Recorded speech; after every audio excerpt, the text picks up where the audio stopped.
موضوع الدرس في إثبات العزة والعظمة والقدرة الكاملة لله تعالى سبحانه سورة الحديد تفسير ابن كثير. الحمد لله رب العالمين والصلاة والسلام على أشرف الأنبياء وسيد المرسلين سيدنا محمد وعلى آله وأصحابه أجمعين. اللهم صل على سيدنا محمد وعلى آل سيدنا محمد كما صليت على إبراهيم وعلى آل إبراهيم في العالمين إنك حميد مجيد. أعوذ بالله من الشيطان الرجيم. بسم الله الرحمن الرحيم. هو الذي خلق السماوات والأرض في 6 أيام ثم استوى على العرش يعلم ما يلج في الأرض وما يخرج منها وما ينزل من السماء وما يعرج فيها وهو معكم أينما كنتم والله بما تعملون بصير. له ملك السماوات والأرض وإلى الله ترجع الأمور. يولج الليل في النهار ويولج النهار في الليل وهو عليم بذات الصدور. قال المؤلف والمفسر رحمه الله تعالى أدام النفع بعلومه وعلومكم بالدارين آمين إلى أن قال وقوله تبارك وتعالى وما ينزل من السماء أي من الأمطار والثلوج والبرد والأقدار والأحكام مع الملائكة الكرام. وقد تقدم في سورة البقرة أنه ما ينزل من قطرة من السماء إلا ومعها ملك يقررها في المكان الذي يأمر الله به حيث يشاء الله. اب اللہ تبارک و تعالی نے ارشاد فرمایا کہ اللہ تبارک و تعالی جانتے ہیں ما ينزل من السماء جو آسمانوں سے اترتا ہے. کیا معنی؟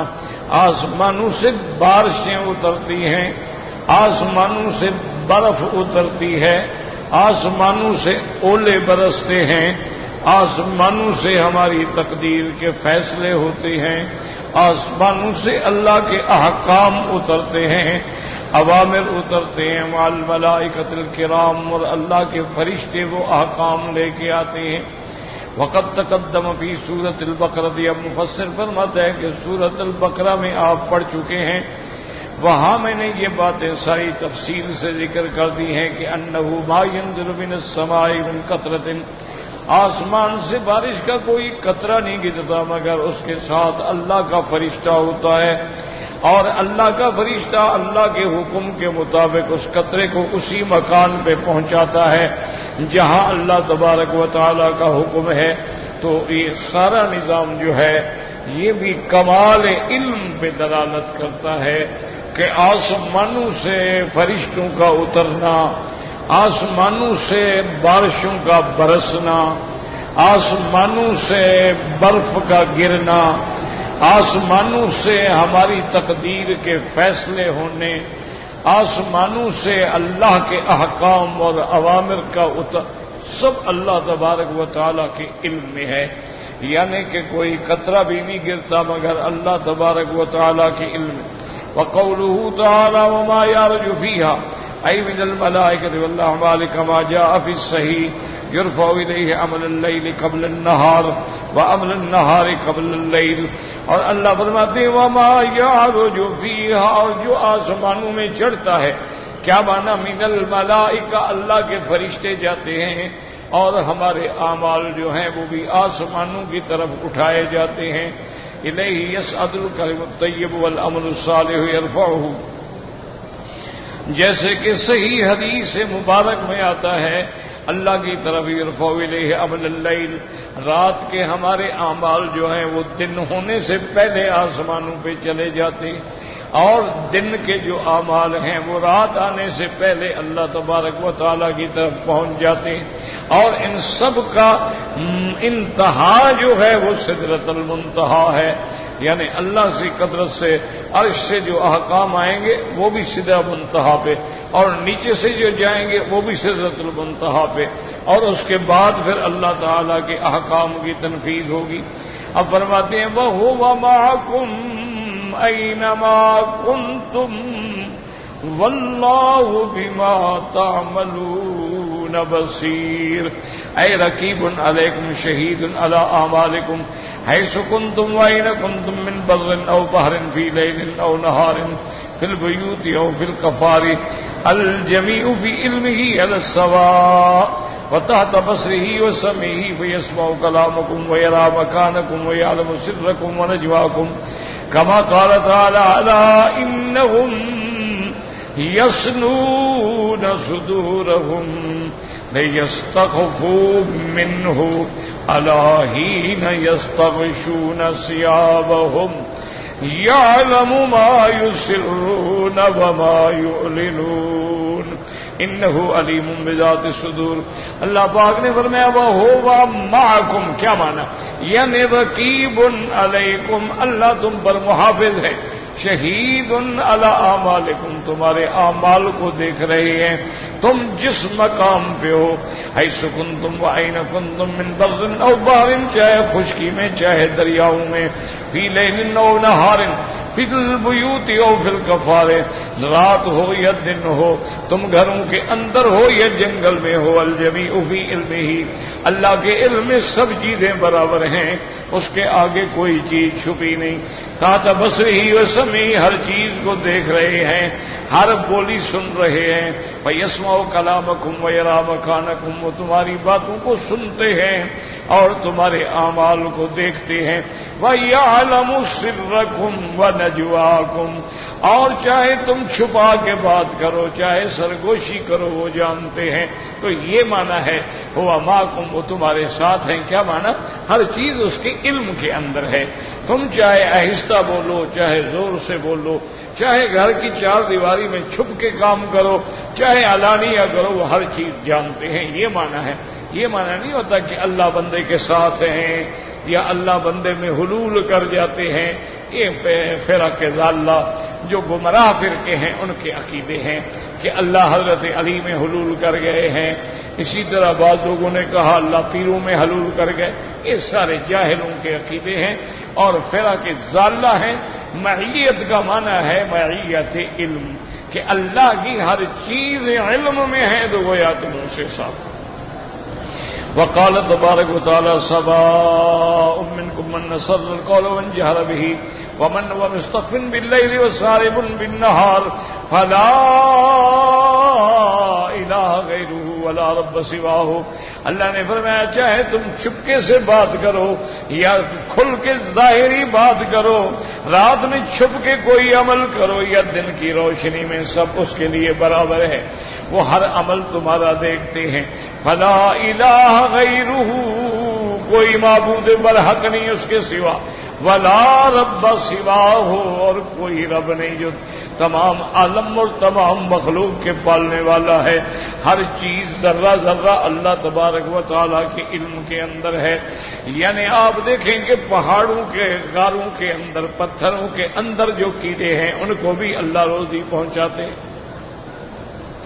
سمندروں کی گہرائی میں جو مچھلیاں ہیں جو چیزیں ہیں ان کو بھی اللہ تبارک و تعالیٰ رزق پہنچاتے ہیں. ہر چیز اس کے علم میں ہے. اور اس کے بعد فرماتے ہیں وقت ثبت بالصحیح، اور صحیح کے اندر یعنی صحیح جب ہو تو مراد بخاری اور مسلم ہوتی ہے. وقت ثبت بالصحیح حدیث صحیح مراد ہوتی ہے. ان رسول اللہ صلی اللہ علیہ وسلم قال لجبریل لما سأله عن الاحسان، جب حضرت جبریل علیہ السلام نے سوال کیا میرے مدنی پاک سے کہ مل احسان، یا رسول اللہ صلی اللہ علیہ وسلم احسان کس کو کہتے ہیں، تو آپ نے فرمایا ان تعبد اللہ کأنک تراہ، تم ایسے اللہ کی عبادت کرو کہ گویا تم خدا کو دیکھ رہے ہو، فإن لم تکن تراہ فإنہ یراک، اگر تم اس مرتبے پہ نہ پہنچو تو کو، لیکن یہ تو یقین کامل ہو کہ میری ہر حرکت کو اللہ دیکھ رہے ہیں۔ اسی لیے حکم ہے نماز میں سکون ہو، جتنا خشوع ہوگا، جتنا خضوع ہوگا، جتنا عاجزی ہوگی، اتنی اللہ تبارک و تعالیٰ کی رحمتیں ہوں گی اور زیادہ سے زیادہ اجر و ثواب ہوگا۔ تو جب ہماری نماز کی ہر حرکت کو اللہ دیکھ رہے ہیں تو مانا ہر چیز وہ جانتے ہیں اور معیت علمی حاصل ہے۔ وروى الحافظ ابو بکر الاسماعیلی من حدیث نصر بن خزیمۃ بن جنادہ ابن محفوظ بن علقمہ قال حدثني ابي عن نصر بن علقمہ عن اخيه عبد الرحمن بن عامر قال عمر رضی اللہ تعالی عنہ جاء رجل الى النبي صلی اللہ علیہ وسلم فقال زدنی حکمتا اعیش بہا۔ حضرت عمر رضی اللہ تعالی عنہ فرماتے ہیں کہ ایک آدمی حضور کی خدمت میں آیا، آ کے کہنے لگا کہ یا رسول اللہ صلی اللہ علیہ وسلم مجھے کوئی دانائی کی باتیں بتائیں جن کو لے کے میں زندگی گزاروں۔ فقال استحی اللہ کما تستحی رجلا من صالح عشیرتک لا یفارقک۔ حضور پاک نے فرمایا اللہ سے اسی طرح حیا کرو جیسے تم اپنے قبیلے کے کسی اچھے آدمی کی موجودگی میں گناہ سے بچتے ہو، ڈرتے ہو، تو اللہ بھی تو ہر وقت آپ کے ساتھ ہیں۔ تو لہذا اللہ تبارک و تعالیٰ سے ہر حال میں حیا کریں، اللہ تبارک و تعالیٰ کو یاد رکھیں کہ جب بھی آدمی کسی بھی حالت میں ہو اللہ تعالیٰ کے آگے چھپ نہیں سکتا ہے۔ اسی لیے بعض روایات میں آتا ہے کہ ایک دفعہ ملائکہ نے عرض کیا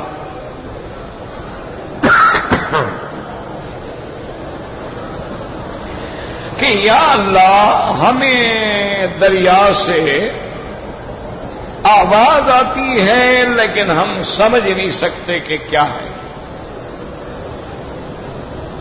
اور پھر اس آواز کا کوئی سمجھ بھی نہیں، پتہ نہیں چلتا، کبھی ادھر ہے کبھی ادھر ہے کبھی ادھر ہے۔ تو یا اللہ یہ کیا چیز ہے؟ اللہ تبارک و تعالیٰ نے فرمایا کہ یا ملائکتی، میرے بند فرشتوں، تم نہ سمجھ سکتے ہو نہ جان سکتے ہو، یہ آواز میرے ایک بندے کی ہے جو مچھلی کے پیٹ کے اندر ہے۔ اس کی مرضی ہے نا جی، وہ چاہے تو اپنے محبوب، اپنے پیارے، اپنے پسندیدہ پیغمبر کو بھی مچھلی میں قید کر دے۔ اللہ اکبر، وہاں کون پر مار سکتا؟ غلطی کیا ہوئی؟ غلطی صرف اتنی ہے کہ اللہ کے عذاب کی خبر جب آ گئی تو اب پیغمبر کا کام یہ تھا کہ انتظار کرتے کہ میرے لیے کیا حکم ہے، کہ میں یہاں رہوں، میں بستی چھوڑ دوں، میں چلا جاؤں۔ صرف اتنی سی غلطی ہو گئی کہ چلے گئے، یعنی اللہ کے حکم کا انتظار نہیں کیا بس، اور اتنے بڑے امتحان میں مبتلا ہو گئے کہ اللہ نے مچھلی کا پیٹ کے اندر، اب آپ اندازہ فرمائیں آج پوری دنیا زور لگا لے، ایسا قید خانہ بنا سکتی ہے؟ ظالموں نے، کافروں نے مسلمانوں کو عذاب دینے کے لیے بڑے بڑے قید خانے بنائے ہیں، بڑے بڑے ظلم و ستم کے پہاڑ توڑے ہیں کہ اگر آج چنگیز بھی زندہ ہوتا تو اس کی روح بھی تڑپ جاتی۔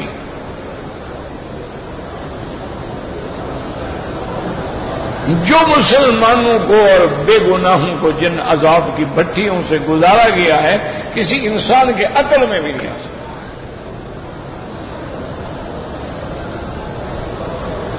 تو اب وہ مچھلی چونکہ کبھی ادھر جاتی ہے کبھی ادھر جاتی ہے کبھی ادھر جاتی ہے، اس لیے تم لوگوں کو سمجھ نہیں آ رہا،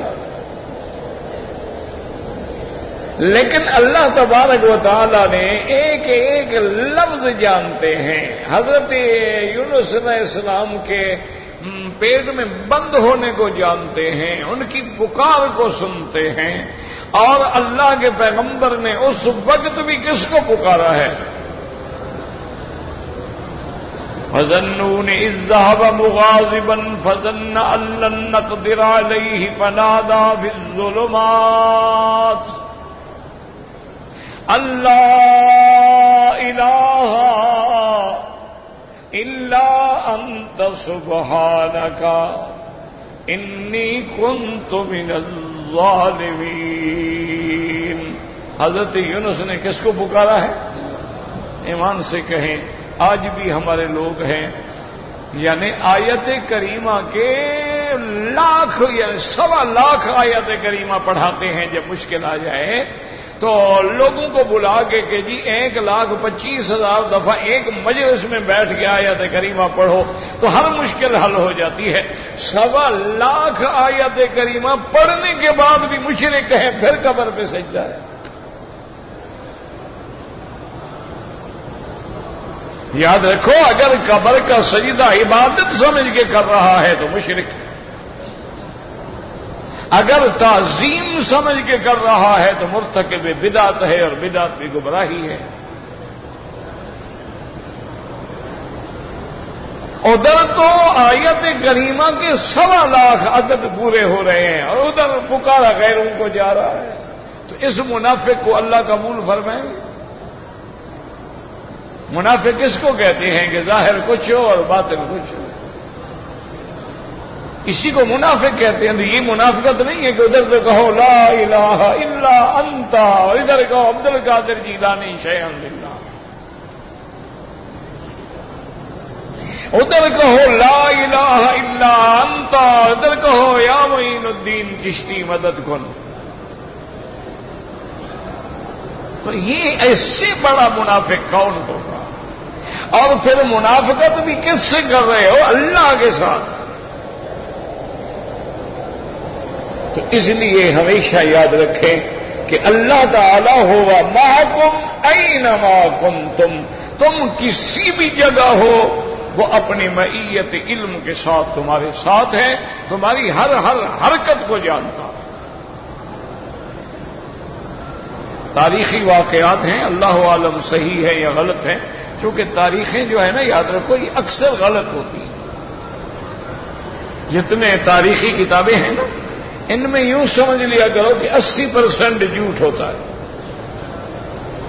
اچھا، اس کی وجہ کیا ہے کہ حضور سرکار دو جہاں کے زمانہ خیر القرون جو تھا، آپ کا زمانہ صحابہ، تابعین، تبع تابعین، تو اس کے بعد جو علماء حق تھے انہوں نے تو حدیث کی خدمت پہ زندگی لگا دی نا، کہ حضور کی حدیث محفوظ ہو جائے۔ تمام علماء، تمام فقہاء، تمام محدثین نے سرکار دو جہاں کے اقوال، افعال، تقریر کو محفوظ رکھا، ایک ایک حدیث کے لیے اپنی زندگی کے قیمتی لمحات صرف کر دیے۔ ان کو تو تاریخ کی طرف توجہ ہی نہیں ہوئی، اور تاریخ لکھنے کا کام جو تھا وہ سارے کا سارا روافض جتنے شیعہ تھے ان نے تاریخ لکھنی شروع کر دی۔ یہ ہماری بدقسمتی ہے کہ تاریخ کی جتنی کتابیں ہیں لکھنے والے شیعہ، تاریخ کی جتنی کتابیں ہیں لکھنے والے معتزلی ہیں، تاریخ کی جتنی کتابیں ہیں لکھنے والے بے دین ہیں۔ تو صاف بات ہے، جیسا ان کا وہ تو بس جو سنا وہ لکھتے گئے، جو سنا لکھتے گئے، سچ بھی آ گیا، جھوٹ بھی آ گیا، کچھ اپنی طرف سے بھی اب بات کا افسانہ بنا دیا۔ کیونکہ تاریخی روایات کا اعتبار نہیں۔ اب دیکھو نا، ساری دنیا میں دیکھو یوسف زلیخا کتاب پڑھائی جا رہی ہے، ان سے پوچھے کہ یہ زلیخا کا نام کہاں سے لے آئے ہو تم؟ کتابیں لکھی گئی یوسف زلیخا، بھائی نہ قرآن میں یہ نام ہے نہ حدیث مبارک میں یہ نام ہے. قرآن تو کہتے ہیں امرأۃ العزیز. قرآن پاک نے تو ایک لفظ فرمایا امرأۃ العزیز، عزیز کی بیوی. اور یہ بھی یاد رکھو قرآن پاک کو اگر آپ پڑھتے ہیں اور مانتے ہیں اور سمجھنے کی کوشش کرتے ہیں، سارے قرآن کو الف سے لے کر یہ تک پڑھ لو، اللہ نے کسی جگہ کسی عورت کا نام نہیں لیا ماں سوا بی بی مریم کے.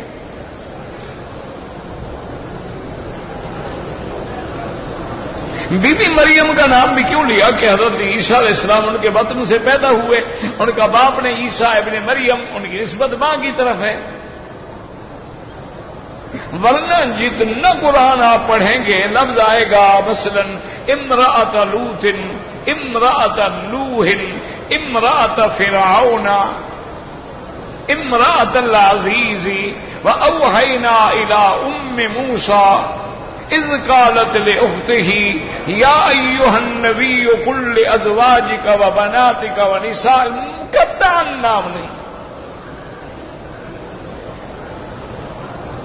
پتہ ہے کیوں اللہ نے نام نہیں لیا؟ اللہ نے اپنے بندوں کو سبق دیا کہ عورت اتنی قیمتی چیز ہے، جیسے اس کے جسم پہ پردہ ضروری ہے اس کے اسم پہ بھی پردہ ضروری ہے. اس کا نام نہ لو، مجبوری ہے تو ٹھیک ہے، جیسے حدیث میں مجبور ہے ہم لیں گے کہ راوی کون ہے. ورنہ عام طور پر نام نہیں لینا چاہیے، یا بنت فلان یا ام فلان. حتیٰ کہ بی بی عائشہ صدیقہ رضی اللہ عنہا نے عرض کیا کہ یا رسول اللہ میری تو اولاد ہی نہیں ہے نا، تو اب میں کیا کنیت اختیار کروں؟ آپ نے فرمایا تم اپنی بہن کا بیٹا ہے نا عبداللہ اسما کا، تم اسی کو بیٹا سمجھ رہو، ام عبداللہ کہا کرو.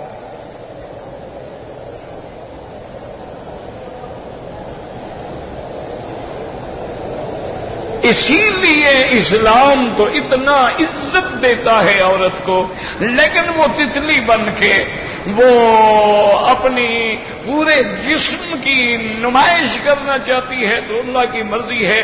اللہ نے تمہیں باعزت بنایا تھا، باعظمت بنایا تھا، باحیا بنایا تھا. تم اگر چلتی پھرتی لاش بن گئی ہو اور چوسی ہوئی گٹھلی بن گئی ہو، تمہاری مرضی.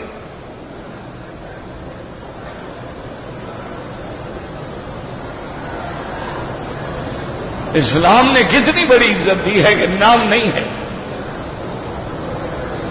تو امرأۃ العزیز جو ہے یہ اسرائیلی روایات ہیں، یہودیوں کی روایت ہے. بعد نے کہا زلیخا نام تھا، بعد نے کہا رائیل نام تھا. تو یہ تو ہماری کتابوں میں تو نہیں ہے، یہ تو یہودیوں نے کہا ہے، اور یہودیوں کی روایت کا کوئی اعتبار ہے؟ لا نصدق ولا نکذب. لیکن ہمارے لوگوں نے ماشاءاللہ کتابیں لکھ ڈالی ہیں.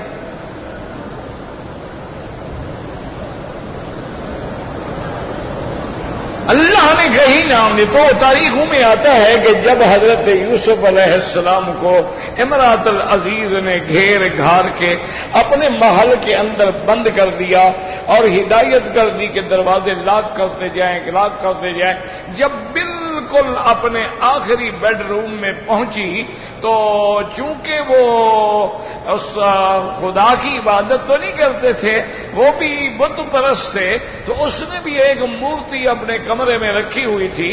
تو وہ جلدی سے جا کے اس مورتی پہ اس نے کپڑا ڈال دیا. یوسف علیہ السلام سمجھ گئے. انہوں نے فرمایا کیا کر رہی ہو؟ انہوں نے کہا چونکہ یہ ہمارے دیوی ہے تو اس سے میں نے کپڑا ڈال دیا ہے. میں کہا تمہیں پتھر کی دیوی سے حیا آتا ہے اور میں اپنے خدا کو چھوڑ دوں؟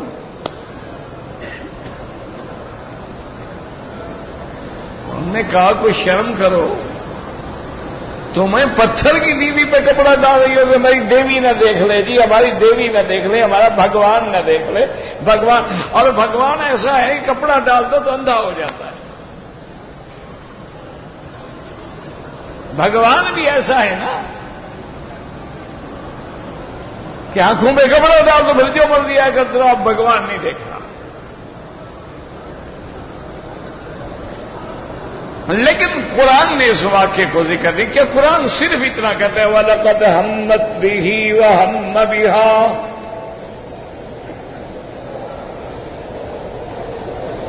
وَلَقَدْ هَمَّتْ بِهِ وَهَمَّ بِهَا لَوْلَا أَن رَّأَىٰ بُرْهَانَ رَبِّهِ۔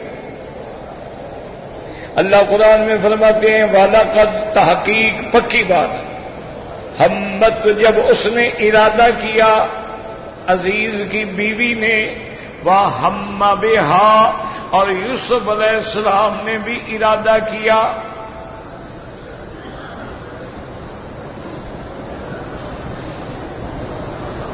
اور دوسری جگہ پہ قرآن مقدس کہتا ہے جب دروازے بند ہو گئے، مطمئن ہو گئی امرأۃ العزیز، قالت حیت لک، تو دعوت دی ہوئی، اب کیا دیکھ رہے ہو؟ حسن تمہاری منتیں کر رہا ہے، تمہارے پیچھے بھاگ رہا ہے، میں تمہارے پیچھے دیوانہ ہو رہی ہوں، تو آئے مجھے اپنے سینے سے لگا دیں۔ قال معاذ اللہ،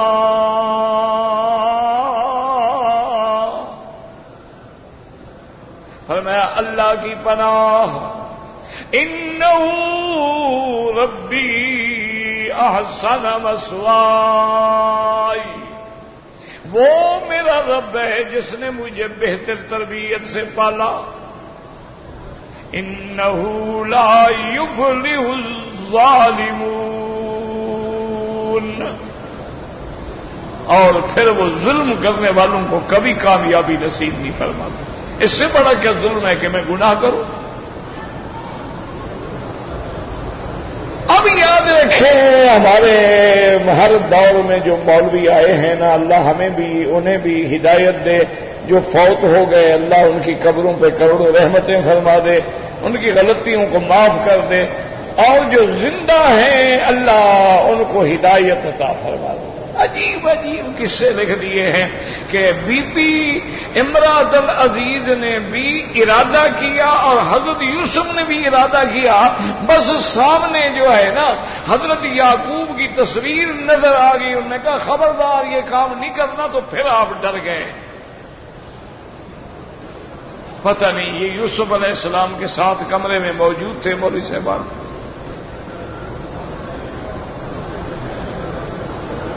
کیا ہے یہ ایسی بات نہیں، انہوں نے اپنے مسئلے ثابت کرنے ہیں نا کہ نبی ہر جگہ حاضر ناظر ہوتا ہے۔ یعقوب علیہ السلام دیکھ رہے تھے نا کہ میرے بیٹے سے غلطی نہ ہو جائے، سامنے آ گئے۔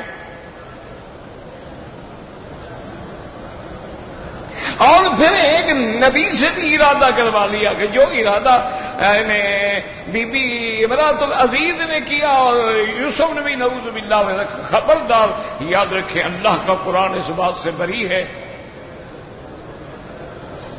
اللہ نے الگ الگ کہا ہے وَلَقَدْ هَمَّتْ بِهِ وَهَمَّ بِهَا، یہ نہیں فرمایا لَقَدْ هَمَّتَا کہ دونوں نے ارادہ کیا۔ اب دونوں کے ارادے کو الگ الگ اللہ نے کیوں ذکر کیا؟ تو معلوم ہوا اس کا ارادہ اور تھا اور ان کا ارادہ اور تھا۔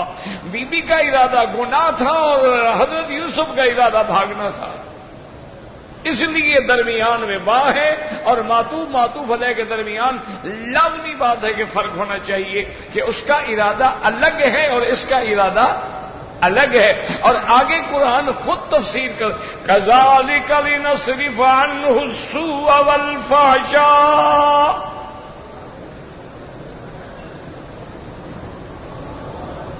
پتہ نہیں قرآن پڑھتے نہیں ہیں یا بدن میں ایک خیال بنا لیتی ہے نا، پھر اپنے عقیدے کو ثابت کرنے کے لیے پھر کس سے کہانیاں بنائی جاتی ہیں۔ حضرت یعقوب تو پیغمبر ہیں، انہوں نے تو ایسی کتابوں میں لکھ دیا ہے کہ ایک مرشد کے پاس شیخ بدوی تھے، بڑے بزرگ گزرے ہیں، ان کے پاس ان کا ایک مرید آیا تو آپ ناراض ہوئے تو توجہ نہیں فرمائی، جب تنہائی ہوئی تو اس نے عرض کیا کہ حضرت مجھ سے کیا غلطی ہو گئی ہے، آپ میری طرف توجہ نہیں فرما رہے۔ آپ نے فرمایا بھی تم بڑی زیادتی کرتے ہو، تم ظلم کرتے ہو کہ تمہاری 2 بیویاں ہیں، تم ایک بیوی کے ساتھ جب ملتے ہو تو دوسری کو بھی اسی ساتھ کے پلنگ پہ رکھتے ہو، اور وہ دیکھ رہی ہوتی ہے کہ تم اس بیوی کے ساتھ کیا کر رہے ہو، یہ تو زیادتی ہے، ظلم ہے۔ تو اب مرید گھبرا گیا، اس نے حیران ہو کے کہا، اس نے کہا مرشد آپ کو کیسے پتا چلا؟ آپ نے فرمایا اس کمرے میں کوئی تیسرا پلنگ بھی ہے؟ اس نے کہا جی ہاں پڑا ہے، لیکن اسی پر تو میں سو رہا تھا۔ یہ کتابوں میں لکھا ہے، کتابوں میں، زبانی کلامی بات نہیں۔ یعنی پیر صاحب اچھا کام کر رہے تھے ماشاءاللہ، مرید جو مشغول تھا تو پیر صاحب بھی وہاں تھے۔ انا للہ و انا الیہ راجعون۔ تو جو ان کا پیروں کے بارے میں یہ عقیدہ ہو، حضرت یعقوب کے بارے میں بنا لیں کہ آپ سامنے آ گئے، برہان رب سے مراد حضرت یعقوب ہے، اور انہوں نے اشارہ کیا کہ یوسف یہ کام نہیں کر رہا ہے، اتنی بڑی کہانیاں بنانے کی کیا ضرورت ہے؟ آگے قرآن کیا کہ کذالک لنصرف عنہ السوء قرآن پڑھو خدا کے لیے، کذالک لنصرف عنہ السوء والفحشاء۔ اللہ فرماتے اسی طرح ہم نے حضرت یوسف سے اس برائی اور فحشاء کو پھیرا۔ کس کو پھیرا؟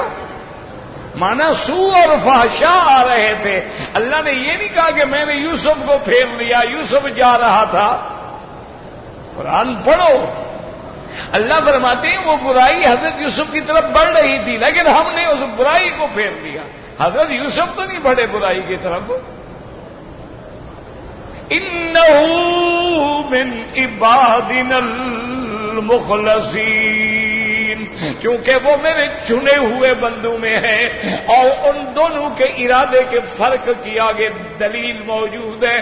واستبق الباب، اب حضرت دوڑے، تو ان کا ارادہ بچنے کا تھا، اس کا ارادہ گناہ کرنے کا تھا، دونوں کے ارادے میں فرق ہے۔ اللہ فرماتے وہ جو برائی آ رہی تھی نا میرے یوسف کی طرح، ہم نے برائی کو پھیر دیا۔ یوسف تو نہیں جا رہے تھے، یوسف تو نبی ہیں، اللہ نے ان کو چن لیا ہے، وہ تو معصوم ہے، وہ تو پاک ہے۔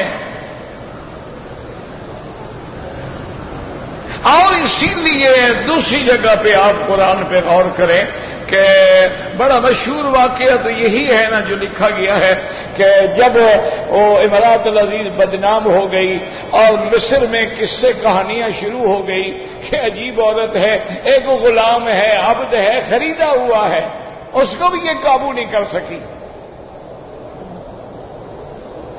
عجیب عورت ہے، پتہ نہیں اس کو کوئی عقل ہی نہیں ہے۔ اگر ہم ہوتے تو دیکھ لیں کہ یوسف کیسے بھاگ جاتا ہے، ہم اگر ہوتے تو ہم دیکھتے کہ ہماری تدبیروں سے اور ہمارے اس جال سے یوسف کیسے نکلتا ہے۔ تو جب امارات العزیز کو یہ باتیں پہنچی، انہوں نے کہا ٹھیک ہے چلو دعوت کرو، سب کو دعوت کر دی، بلا لیا، ٹیبل لگ گئی، چھری کانٹے لگ گئے۔ یہ چھری کانٹے انگریزوں نے نہیں سیکھے ہیں، یہ تو حضرت موسیٰ حضرت یعنی امارات العزیز حضرت یوسف علیہ السلام کے زمانے سے آ رہے ہیں۔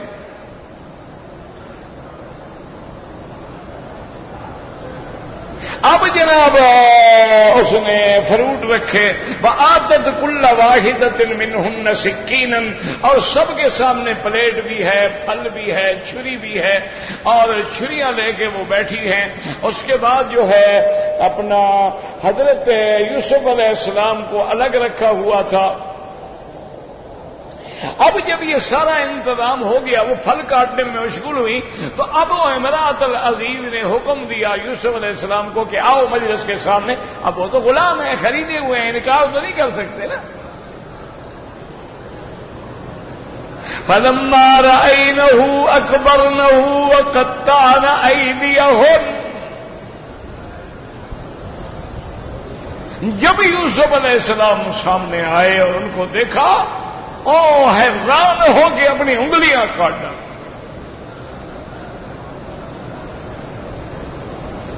آگے کیا کہتی ہیں؟ قُلْ حَاشَ لِلَّهِ مَا هَٰذَا بَشَرًا، کہنے لگے پاک ہے اللہ کی ذات، یہ انسان ہی نہیں ہے، ان هذا الا ملک کریم، یہ تو کوئی شان والا فرشتہ ہے۔ تو یہاں پر یاد رکھیں دو چیزیں ہیں جو کتابوں میں لکھی گئی ہیں۔ ایک تو یہ لکھا گیا ہے کہ جی حضرت یوسف علیہ السلام کے حسن و جمال پہ جب زنان مصر کی نظر پڑی تو انگلیوں پہ چھریاں چلا بیٹھی، اور اس کو بی بی عائشہ کی تصدیق بھی حاصل ہے۔ بی بی صاحبہ رضی اللہ عنہا بھی فرماتی ہے کہ زنان مصر نے تو جمال یوسف دیکھا تھا، انگلیوں پہ انہوں نے چھریاں پھیر دی۔ لو رأین جمال محمد لقطعن قلوبہن، اگر وہ میرے محبوب کا جمال دیکھتی تو دلوں پہ چھریاں پھیر دیتی۔ تو ایک قول یہ بھی ہے، اور بی بی عائشہ کی بات ہے تو کوئی چھوٹی سی بات نہیں ہے، لیکن ایک بات نہیں سمجھ آتی ہے، میں ایز اے طالب العلم، غلطی ہے تو اللہ مجھے معاف کرے، میری طرف سے ہے، اور حق ہے تو اللہ کی طرف سے۔ یہ ہے قرآن یہ کہتا ہے کہ فلما سمعت بمکرہن ارسلت الیہن، کہ امرأۃ العزیز نے جب ان کے مکر کے بارے میں سنا، مکر کہتے ہیں خفیہ طریقے سے، تجویز سے، خفیہ طریقے سے کسی کو نقصان پہنچانا، یہ ہے مکر۔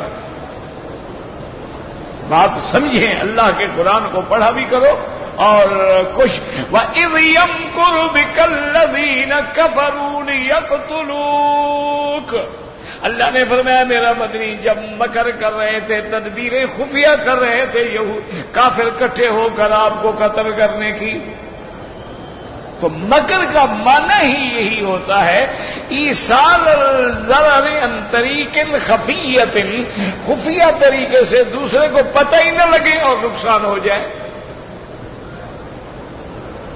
اس کو کہتے ہیں مکر۔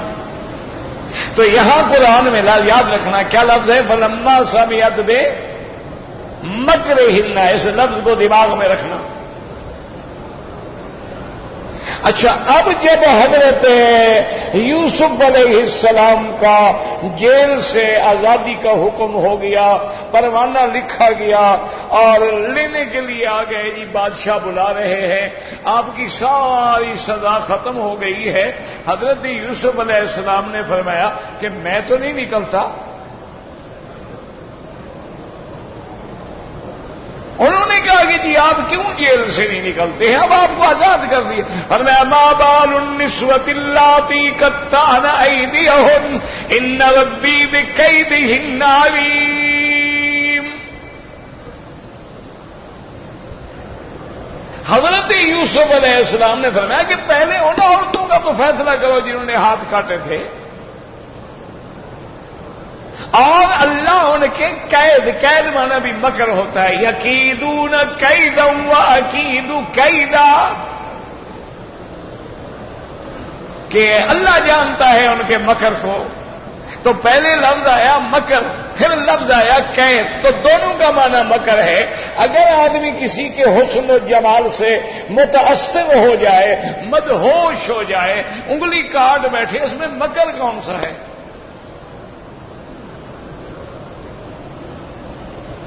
بات سمجھیں کہ بھئی ایک آدمی ہے وہ تو مدہوش ہو گیا، حسن دیکھا اور دنگ رہ گیا اور ہاتھ کاٹ دیے، تو اس میں ان عورتوں کا مکر کیا ہوا؟ مکر تو ہوتا ہے خفیہ تدبیر۔ قید کیا ہوا؟ بات کو سمجھیں، اللہ کرے دماغ میں آ جائے۔ اصل بات یہ ہے جو بعض علماء کے ذہنوں میں اللہ کی طرف سے ہے، اگر حق ہے فمن اللہ خطأ فمنی ومن الشیطان، وہ کہتی ہیں کہ انگلیاں کاٹنا جو ہے یہ مکر تھا، یہ وہ جمال سے متاثر نہیں ہوئی، انہوں نے انگلیاں کاٹی کہ یوسف ہم تیری محبت میں اتنی مجبور ہیں، دیکھو انگلیوں پہ ہم چھریاں چلا رہے، اگر تم نے ہماری طرف توجہ نہیں کی نا ہم خودکشی کر لیں گے۔ جیسے آج بھی مجنو جو ہے نا جی، وہ اپنی لیلا کو خون سے خط لکھتے ہیں، تو یہ خون نکالنا جو تھا یہ مکر تھا، حضرت یوسف کو اپنی طرف متوجہ کرنے کا ایک ذریعہ تھا، ایک خفیہ وار تھا عورتوں کی طرف سے۔ جب حضرت یوسف اس سے بھی نکل گئے تو انہوں نے کہا ما ھذا بشرا، یہ بندہ ہے ہی نہیں، ان ہوا الا ملک کریم، یہ کوئی فرشتہ ہے انسان نہیں، انسان ہوتا تو ہماری ایسے چال سے نہ نکل سکتا، لیکن یہ تو فرشتہ ہے۔ اور یاد رکھو فرشتے کو جمال سے کبھی تشبیہ نہیں دی گئی، کبھی کوئی محاورہ ایسا نہیں ملتا ہے آدمی یہ کہے کہ فلاں اتنا خوبصورت ہے جیسے فرشتہ۔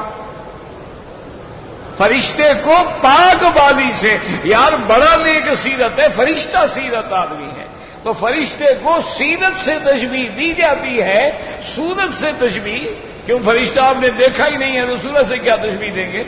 تو معنی یہ ہے کہ حضرت یوسف تو اتنا پاک ہے، اتنا فرشتہ ہے کہ اس پر ہمارا کوئی مکر، کوئی جادو اثر ہی نہیں کرتا۔ تو اس لیے وہاں لفظ مکر آیا تھا، لفظ قید آیا تھا، اور اللہ پاک نے اچھا پھر برات کا فیصلہ دیکھیں کیسے ہوا کہ یوسف علیہ السلام، ایک تو اللہ نے کہہ دیا ہم نے برائی کو پھیر دیا، اچھا دوسرا اللہ پاک نے خود فیصلہ فرما دیا کہ اب جب بات ساری کھل گئی، الآن حصحص الحق انا وابتہ عن نفسہ، اب امرأۃ العزیز نے بھی کھل کے کہہ دیا بھئی یوسف تو میری طرف نہیں آیا ہے، میں نے دھوکہ دیا تھا۔ اور شیطان بھی کہتا ہے کہ میرا اللہ میں تیرے بندوں کو گمراہ کروں گا، الا عبادک المخلصین، مگر جو تیرے بندے چنے ہوئے ہیں نا ان پر میرا زور نہیں چلے گا۔ اور اللہ فرماتے ہیں کہ یوسف انہ من عبادنا المخلصین، وہ میرا چنا ہوا بندہ ہے۔ تو معلوم ہوا کہ یوسف علیہ السلام نے کبھی برائی کا ارادہ کیا ہی نہیں تھا، دونوں کے ارادوں میں فرق تھا۔ امرأۃ العزیز کے ارادے میں گناہ تھا اور حضرت یوسف کے ارادے میں فرار تھا۔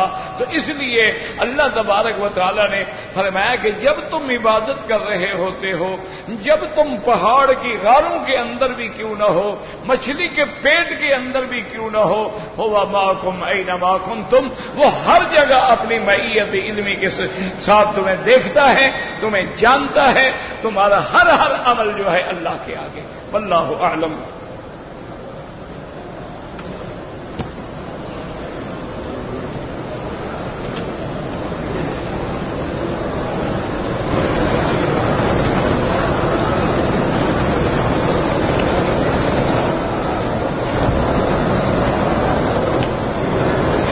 کہتے ہیں جی کہ ایک آدمی نے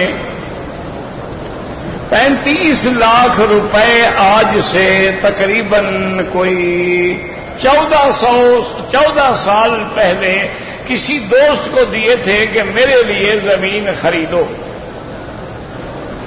اس نے زمین بھی نہیں خریدی، پیسے بھی نہیں دیے، 14 سال گزر گئے، اب بڑی مشکل سے وہ دینے پہ راضی ہوا ہے، تو بالکل وہ صرف وہی دے گا جو آپ نے دیے تھے۔ اب کرنسی کا اگر اپ ڈاؤن ہو جائے تو وہ ذمہ دار نہیں ہے۔ تم نے کوئی سونا چاندی تو نہیں دیا، تم نے پیسہ دیا تھا، آج گر گیا، اگر چڑھ جاتا۔ بعض ملکوں کی کرنسیاں چڑھ جاتی ہیں، بعض کی گر جاتی ہیں۔ آپ اپنے پیسے لینے کے حقدار ہیں، اس سے زیادہ لینے کے حقدار نہیں ہیں۔ یہ تو آپ کا کوتاہی ہے کہ 14 سال تک آپ صبر کر کے بیٹھے رہے، جیسے ابھی اس کو مجبور کر رہے ہو، پہلے مجبور کر دیتے۔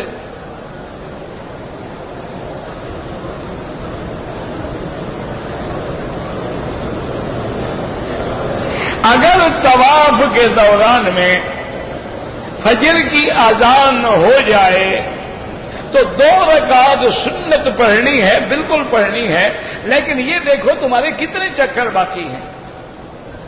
اگر تمہیں یقین ہے کہ میں طواف پورا کر کے 2 رکعت سنت پڑھ لوں گا تو پہلے طواف پورا کرو.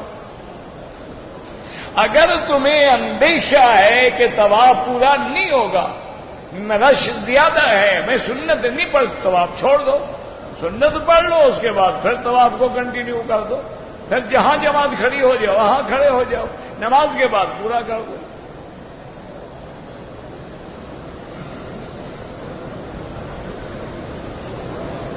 کہتے ہیں جی کہ مدینہ منورہ کی موت پر حضور صلی اللہ علیہ وسلم کی ایک حدیث مبارک ہے کہ جو آدمی ایمان پر میری محبت میں مدینہ منورہ میں موت آئے گی تو اس کی میں شفاعت کروں گا. یاد رکھو شفاعت تو حضور سب کی کریں گے لیکن یہ خاص شفاعت ہوگی. تو کہتا ہے کہ پھر مکے والوں کو جو مکے میں موت آئے گی تو مکے والوں کی موت جو ہے ان کو تو حضور نے اور زیادہ درجہ دیا ہے. آپ نے فرمایا کہ جب قیامت قائم ہوگی ہاکذا نبعث، ہم اس طرح اپنے روضے سے اٹھیں گے، حضرت عیسیٰ میرے ساتھ ہوں گے، ابو بکر و عمر میرے ساتھ ہوں گے، ثم آتی علی باب البقیع الغرقد، میں پھر مدینہ منورہ کے قبرستان کے دروازے پہ آؤں گا تو وہ بھی سارے کھڑے ہو چکے ہوں گے. ثم انتظر لأہل مکہ تھا، پھر میں مکے والوں کی انتظار کروں گا. اب مکے والے بھی آ جائیں گے، اجعلہم عن یمینی، ان کو میں اپنے داہنے ہاتھ پہ رکھوں گا، مدینے والوں کو بائیں ہاتھ پہ رکھوں گا اور محشر میں لے جاؤں گا. وہ تو دائنے ہاتھ میں ہوں گے حضور کے. اور صحابہ نے پوچھا بھی یا رسول اللہ، فرمایا وہ تو میرے مہمان ہیں، تم تو گھر والے ہو، وہ تو میرے پاس آ رہے ہیں مکے سے، ان کا تو زیادہ اکرام ہوگا.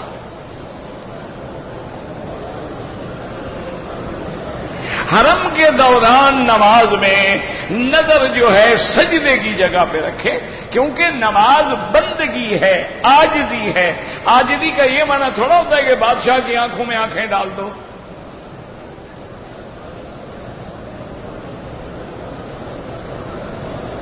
ایک آدمی نے عشاء کی نماز کے بعد عمرہ پورا کر لیا لیکن بال صبح کو کاٹے.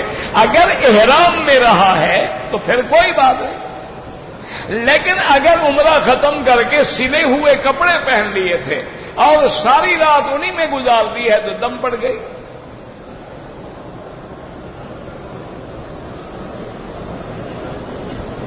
کہتے جی کہ ایک آدمی نے طواف کی حالت میں حجر اسود کو بوسہ دیا، اس کی اوپر والا احرام جو تھا وہ گر گیا. تو گر گیا کیا عمرہ اسی میں بندھا ہوا تھا وہ بھی گر گیا؟ کیا بے وقوفی کی بات ہے، گر گیا تو گر گیا، کیا ہو گیا؟ حاجی ہے نا جی، اگر خیال کریں تو اس کے عقیدے میں یہ احرام کی چادر جو ہے نا یہ اگر گر گئی تو گویا عمرہ گر گیا، لیکن داڑھی اگر سنت گر جائے تو کچھ نہیں گرتا. اس پہ روزانہ اس طرح پھرواتا ہے. عمرے کی چادر کا کتنا خیال ہے. اور عمرہ تو حضور نے ساری زندگی میں صرف 4 کیے ہیں اور داڑھی تو حضور نے 1 سیکنڈ کے لیے جدا نہیں کی. اس کا کوئی خیال نہیں، عمرے کی چادر کا بڑا خیال.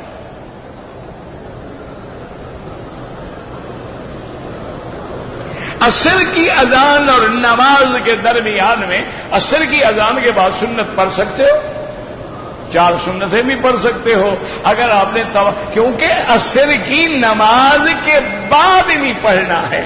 جو حدیث مبارک ہے لا صلاۃ بعد العصر حتی تغرب الشمس، عصر کے بعد کوئی نماز نہیں جب تک سورج نہ ڈوبے. تو عصر کے بعد، فجر کے بعد عین سورج سر پہ ہو، سورج نکل رہا ہو، سورج غروب ہو رہا ہو، یہ اوقات مکروہہ ہیں.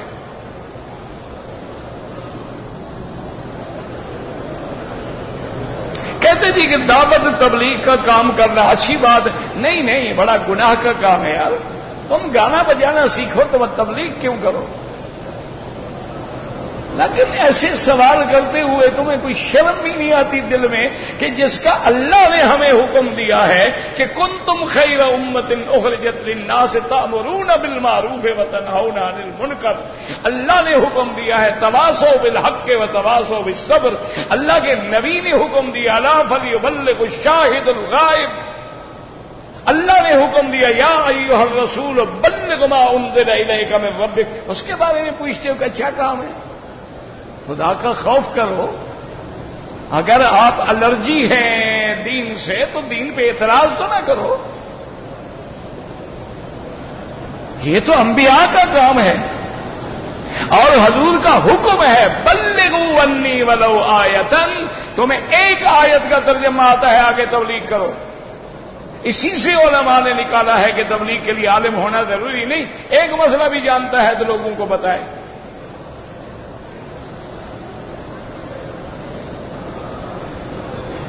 انا للہ و انا الیہ راجعون.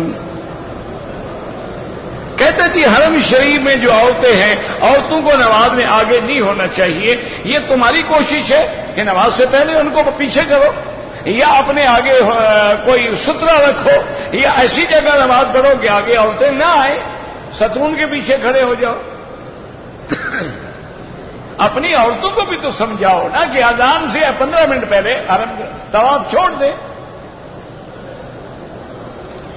کہتے ہیں جی کہ میرا بیٹا بہت سگریٹ پیتا ہے، دعا کرو اللہ ہدایت دے، اور اس کی صحبت جو ہے غلط لوگوں سے ہٹا دو. ان لوگوں کی صحبت میں رکھو جو لوگ دین والے ہیں، جب ان کی صحبت میں رہے گا تو بچ جائے گا.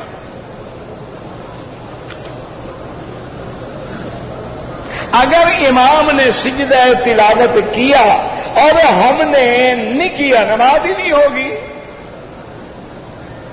امام جب سجدہ تلاوت کرے گا تو ہم بھی لازم سجدہ کریں. اگر ہم کھڑے رہے نماز دوبارہ پڑھو. یہی تو ہم کہتے ہیں کہ امام کی اتباع کے بغیر گزارا نہیں ہوتا. یہی تو ہم رات دن روتے ہیں.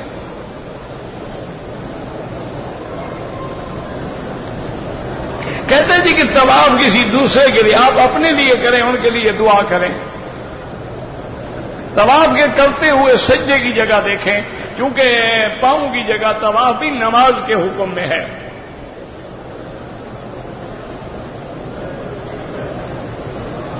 کہتے جی کہ میں عرفات میں گیا، مزدلفہ آیا، صبح کی نماز کے بعد مکہ آیا، بال منڈائے، احرام کھول کے طواف کیا، صفا مروہ دوڑا، میرا حج صحیح ہے. بالکل جناب آپ کا حج صحیح ہے آپ کا، لیکن آپ نے کنکریاں کیوں نہیں ماری؟ 10ویں کی تاریخ کو نہیں ماری تو دم پڑ گئی.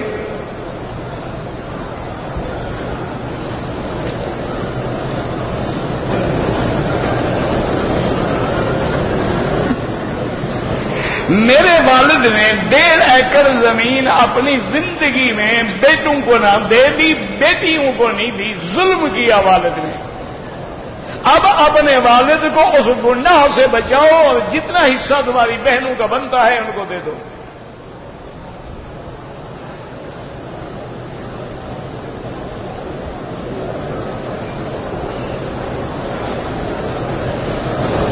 میں نے آنا ہے ابہا سے، 10 دن جدہ رہوں گا، پھر مدینہ منورہ چلا جاؤں گا، پھر لوٹوں گا. تو آپ مسافر ہی رہیں گے. ایک جگہ جب 15 دن رہنا ہو تو مسافر نہیں ہوتا.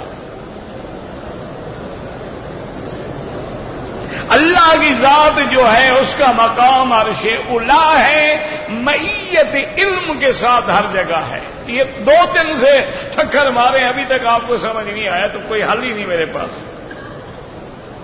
علم محیط ہے. قد احاط بكل شيء علما.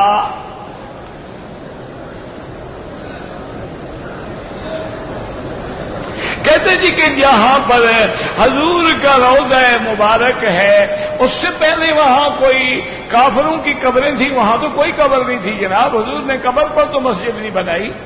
اور آپ کا روضہ مبارک تو بی بی عائشہ کا حجرہ مبارکہ ہے.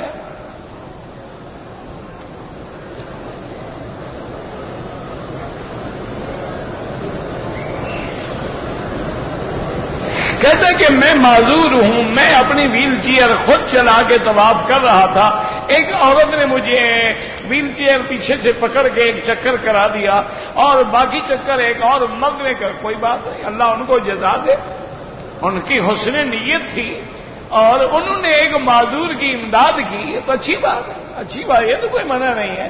ربنا تقبل منا انك انت السميع العليم وتب علينا انك انت التواب الرحيم اللهم اجعل لنا وللمسلمين من كل هم فرجا ومن كل ضيق مخرجا ومن كل بلاء عافيا۔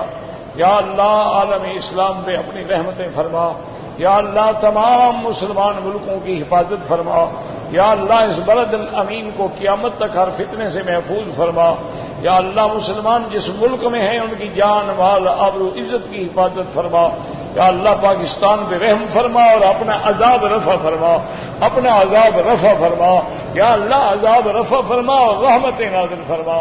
ربنا تقبل منا انك انت السميع العليم، یا اللہ بیماروں کو شفا عطا فرما، بے حیاؤں کو حیا عطا فرما، بے دینوں کو دین عطا فرما، بے اولادوں کو اولاد عطا فرما، جن کی اولادیں ہیں ان کو صالح بنا، جن کے گھروں میں لڑکیاں ہیں ان کے رشتے آسان فرما، یا اللہ تعدم حیات کسی بندے کا محتاج نہ فرما، اپنے خزانے غیب سے رزق سے فیصلے فرما۔ ربنا آتنا فی الدنیا حسنۃ وفی الآخرۃ حسنۃ وقنا عذاب النار۔ صلی اللہ تعالی علی خیر خلقہ سیدنا محمد وعلی آلہ وصحبہ اجمعین۔